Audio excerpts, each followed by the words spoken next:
NDA सरकार में सहयोगी अपना दल सोनेलाल की राष्ट्रीय अध्यक्ष केंद्रीय राज्य मंत्री अनुप्रिया पटेल की ओर से मुख्यमंत्री योगी आदित्यनाथ को लिखे एक पत्र में भर्तियों में आरक्षण के मुद्दे को फिर गरमा दिया है। अनुप्रिया ने कहा है कि विभिन्न प्रतियोगी परीक्षाओं में अन्य पिछड़े वर्ग एवं अनुसूचित जाति जनजाति वर्ग के लिए आरक्षित पदों पर नॉट फाउंड सूटेबल की प्रक्रिया बार बार अपनाते हुए उन पदों को अनारक्षित घोषित कर दिया जाता है। इस पर उत्तर प्रदेश लोक सेवा आयोग ने सरकार को नियमावली दिखाई है कि ऐसी कोई व्यवस्था ही नहीं। रिक्तियों के सापेक्ष किसी भी श्रेणी में अभ्यर्थी न्यूनतम अर्हता अंक नहीं पाते या उपलब्ध नहीं होते तो ऐसी अनभरी रिक्तियों को किसी अन्य श्रेणी में परिवर्तित करने का अधिकार आयोग को नहीं है। केंद्र की एनडीए सरकार में स्वास्थ्य एवं परिवार कल्याण राज्य मंत्री होने के बावजूद अनुप्रिया के ऐसे पत्र से राजनीति क्षेत्र में तरह तरह की बहस छिड़ गई और उसके निहितार्थ निकाले जाने लगे। अचानक ही उनके इस कदम को उनकी भावी राजनीति से भी जोड़कर देखा जाने लगा है। अनुप्रिया के आरोप साक्षात्कार आधारित नियुक्ति प्रक्रिया में आरक्षण पर हैं।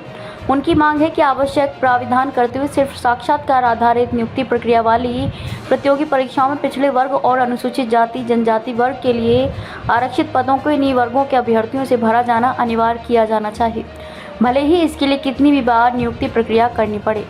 उनका कहना है कि आरक्षित पदों पर इस वर्ग के अभ्यर्थी को नॉट फाउंड सूटेबल घोषित करके इस वर्ग के किसी भी अभ्यर्थी का चयन नहीं किया जाता, जबकि अन्य पिछड़े वर्ग में अनुसूचित जाति जनजाति वर्ग से आने वाले अभ्यर्थी भी परीक्षाओं के लिए न्यूनतम अर्हता की परीक्षा अपनी योग्यता के आधार पर ही पास करते हैं। साथ ही साक्षात्कार आधारित परीक्षाओं के लिए अर्हता पाए जाते हैं।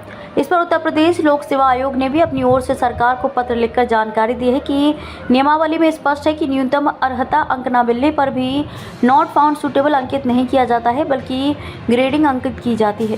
साक्षात्कार समाप्ति के पश्चात साक्षात्कार परिषद के सदस्य तथा प्राविधिक परामर्शदाताओं द्वारा दी गई ग्रेडिंग को औसत के सिद्धांत के आधार पर परिवर्तित कर मार्कशीट में अंकित किया जाता है।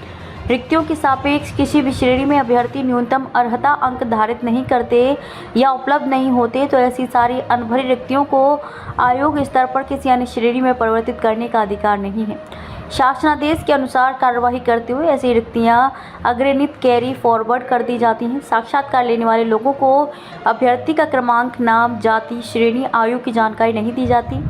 दूसरी ओर इस मामले पर प्रतियोगी छात्र संघ समिति के अध्यक्ष अवनीश पांडे कहते हैं कि संविधान के 81वें संशोधन अधिनियम 2000 में राज्य सरकार को ये शक्ति दी गई है कि ऐसे रिक्त पदों को पृथक श्रेणी का माना जाए और उन्हें आरक्षित श्रेणी से ही भरा जाए, उन्हें उस वर्ष की रिक्तियों में ना मिलाया जाए। इस संशोधन ने बैकलॉग रिक्तियों के मामले में आरक्षण की 50% सीमा को समाप्त कर दिया है, इसलिए ऐसा किया ही नहीं जा सकता।